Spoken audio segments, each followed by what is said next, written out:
Assalamualaikum warahmatullahi wabarakatuh.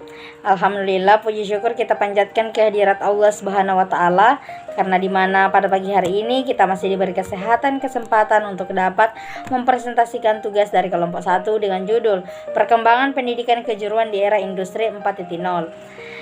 Dan tak lupa pula kita kirimkan salawat kepada baginda Rasulullah SAW yang selalu menjadi tauladan bagi umat manusia. Dan yang terhormat kepada Bapak Dr. Muhammad Rais MP.MT selaku dosen pengantar pendidikan kejuruan yang sudah memberikan kami kesempatan untuk dapat mempresentasikan tugas kami. Dengan ini saya persilahkan rekan-rekan saya untuk mempresentasikan tugas dari kelompok kami. Dengan ini saya persilahkan. Revolusi Industri 4.0 dimulai pada abad ke-21 dengan ciri utama yang ada adalah menggabungkan antara informasi serta teknologi komunikasi di dalam bidang industri. Namun, pada awalnya, sejarah revolusi industri dimulai dari industri 1.0, 2.0, dan 3.0 hingga industri 4.0. Fase industri merupakan real change dari perubahan yang ada. Industri 1.0 ditandai dengan mekanisasi produksi untuk menunjang efektivitas dan efisiensi aktivitas manusia.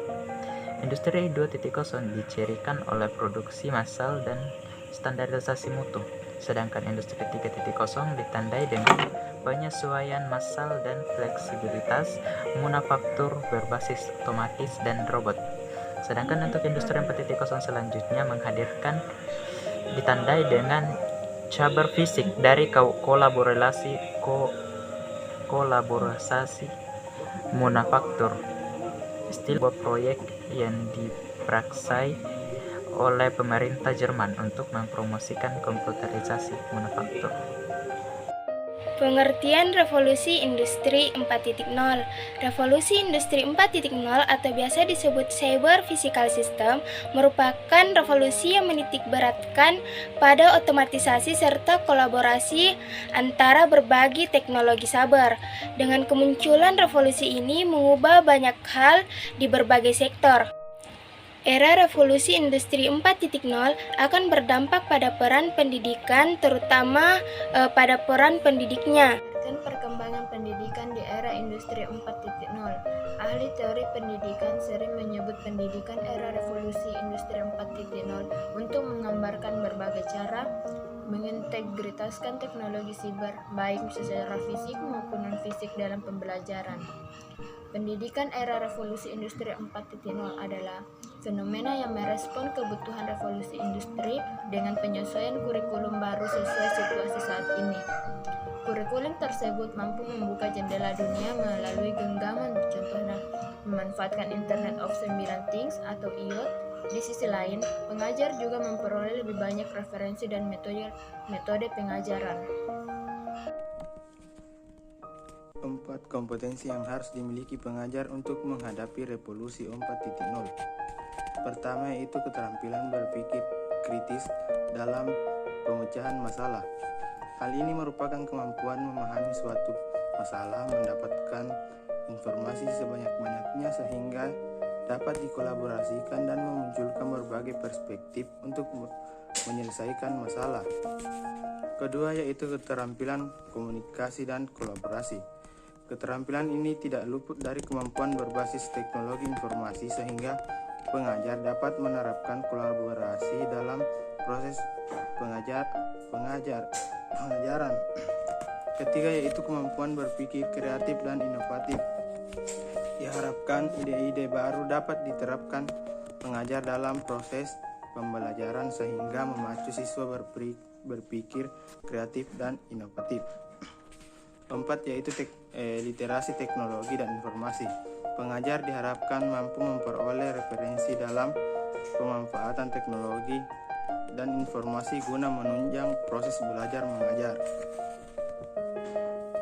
Tantangan dan peluang industri 4.0 mendorong inovasi dan kreasi pendidikan kejuruan.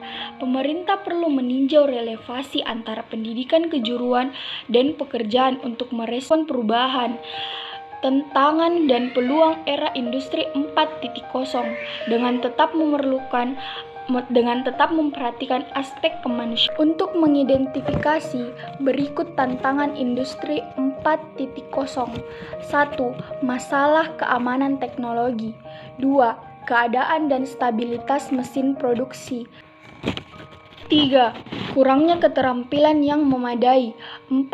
Keengganan untuk berubah oleh para pemangku kepentingan. 5. Hilangnya banyak pekerjaan karena berubah. Irianto menyederhanakan tantangan industri yaitu kesiapan industri, tenaga kerja yang terpercaya, kemudahan mengatur sosial budaya, dan diversifikasi dan penciptaan lapangan kerja. Peluang industri, inovasi ekosistem, basis industri yang kompetitif, investasi pada teknologi, dan integrasi usaha kecil menengah atau UMK, dan wirausaha. Tujuan perkembangan pendidikan di era industri. Yang pertama, pendidikan tinggi membekali anak dengan soft skill yang sesuai di era industri. Untuk pekerjaan masa kini untuk selalu berpikir kritis serta mampu menyelesaikan masalah kompleks. Yang kedua, pendidikan tinggi mendorong anak berinovasi. Kampus merupakan salah satu penggerak riset dan banyak sekali temuan-temuan terkini yang lahir dari sana. Yang ketiga, pendidikan membuat anak terampil teknologi industri. Membuat penggunaan teknologi menjadi satu hal yang mendasar. Yang keempat, pendidikan tinggi mempersiapkan anak memasuki dunia kerja, pengetahuan dan keterampilan untuk bisa meniti karirnya dan tumbuh menjadi pribadi yang mandiri. Yang kelima, pendidikan tinggi berkualitas meningkatkan daya saing. Lulusan bukan menjadi rahasia jika industri mengincar lulusan dari kampus-kampus favorit dengan akreditasi yang tentunya. Manfaat perkembangan era revolusi industri 4.0. Manfaatnya yaitu untuk meningkatkan kemampuan dan keterampilan sumber daya manusia melalui pengembangan kurikulum yang harus dilengkapi dengan kemampuan dalam dimensi akademik. Keterampilan tak kasat mata ini seperti keterampilan interpersonal, berpikir global, dan literasi media dan informasi. Selain itu, kurikulum harus membentuk siswa dengan penekanan STEM atau sains, teknologi, teknik, dan matematika. Revitalisasi adalah suatu proses atau cara dan pembuat untuk menghidupkan kembali suatu hal yang sebelumnya terberdaya. Sehingga revitalisasi berarti menjadikan suatu atau perbuatan untuk menjadi vital. Sedangkan kata vital mempunyai arti sangat penting atau sangat diperlukan sekali untuk kehidupan dan sebagainya. Permendikbud nomor 34 tahun 2018 tentang Standar Nasional Pendidikan untuk SMK, yaitu standar kompetensi kelulusan, standar isi, standar proses, dan standar penilaian. Keempat standar itu juga dalam tataran implementasinya harus diselaraskan dengan ketentuan Kerangka Kualitivitas Nasional Indonesia atau KKNI dan standar kerja yang berlaku baik nasional maupun internasional. Aspek-aspek sistem pembelajaran yang harus direvitalisasi. Yang pertama, bahan-bahan pembelajaran yang berbasis teknologi informasi dan komunikasi. Kedua, kurikulum dan pendidikan berkarakter. Ketiga, penyelarasan. Keempat, kewirausahaan. Dan yang kelima, evaluasi. Aspek pendidik dan tenaga kependidikan meliputi yang pertama, penyediaan tenaga kerja, kedua, distribusi, ketiga, kualifikasi, keempat, sertifikasi, kelima, pelatihan, keenam, karir dan kesejahteraan, dan yang terakhir, penghargaan dan perlindungan. Kesimpulan, era revolusi industri 4.0 merupakan tantangan berat bagi guru di Indonesia. Mengutip dari Jack Ma dalam pertemuan tahunan World Economic Forum pada tahun 2018, pendidikan adalah tantangan besar abad ini. Jika tidak mengubah cara mendidik dan belajar mengajar, 30 tahun mendatang kita akan mengalami kesulitan besar. Pendidikan dan pembelajaran yang syarat dengan muatan pengetahuan, mengesampingkan muatan sikap dan keterampilan sebagaimana saat ini terimplementasi, akan menghasilkan peserta didik yang tidak mampu berkompetensi dengan mesin. Dominasi pengetahuan, pendidikan, dan pembelajaran harus diubah agar kelak anak-anak muda Indonesia mampu mengungguli kecerdasan mesin sekaligus mampu bersikap bijak dalam menggunakan mesin untuk kemaslahatan. Baik, itulah tadi pemaparan materi dari kelompok kami dan kami buka sesi tanya jawab. Dan silakan tulis di forum LMS yang sudah disiapkan di Syam Oke. Terima kasih. Bila ada kesalahan mohon dimaafkan.